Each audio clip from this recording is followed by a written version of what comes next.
choice of nomadic lifestyle and the most interesting and fascinating sights of living on the road. For me, I think the most interesting has to do with experiencing other places and other cultures through food and learning about those places by eating locally and getting to know local families.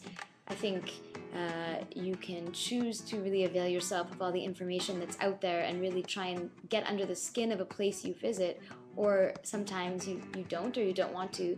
For me, that is definitely the most compelling aspect of travel. It's really just learning by doing, and travel as an education is a really fortunate, special thing.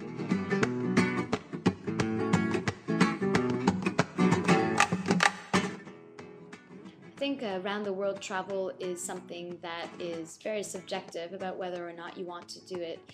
I don't think the idea of spending a lifetime doing so is a really realistic thing to say or statement to make, just because ultimately, you know, you can do it for a period of time, you can stop and then go back to travel again.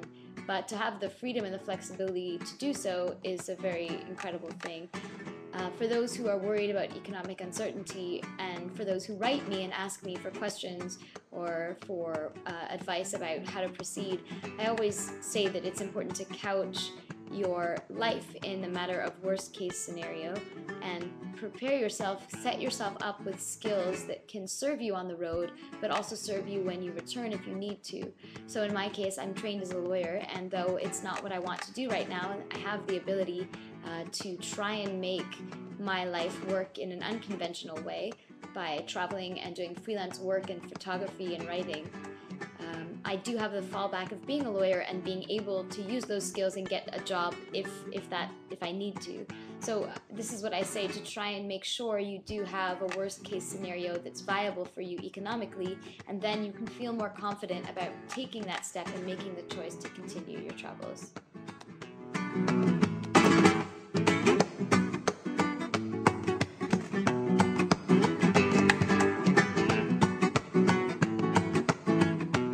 Overwhelming thing to start your travels and feel like there's a million things you have to get done and a lot of different websites telling you to do different things. I've actually created a page on my site that is specifically dedicated to putting together a list of all the things you might need to think about, including budgeting and packing and what to bring with you in terms of technology, as well as a section about staying positive on the road and making sure that you really do stay with a good mindset and a good frame of mind as you go.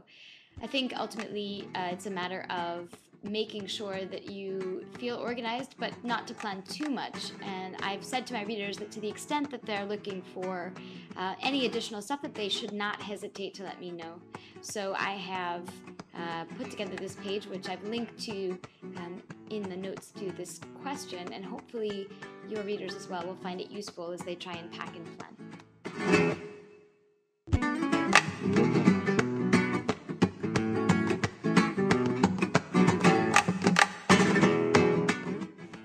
I think there are a large number of opportunities around in order to support yourself if you want to be a digital nomad, or if you want to work without a specific home base. There are a ton of sites out there that do focus on freelance opportunities. Basic sites like Elance, for example, where you can put in your own skills, and sites like Teaching Buddy, where you can set up courses and set up amounts for each course and work with them.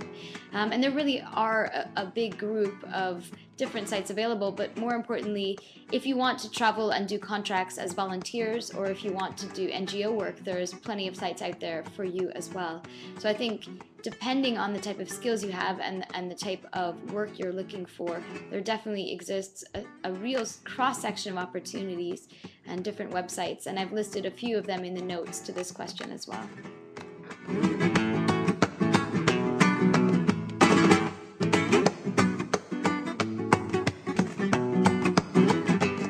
I never leave home without a safety whistle and a pack towel or a sarong, all of which come in handy quite a bit. And I always make sure that my first aid kit is filled up with what I would need for my trip, depending on where I go. Some medications are available overseas, but if you're in certain countries, they might not be. And that's an important thing to have. Make sure you have your visas organized and you know where you need a visa and where you don't.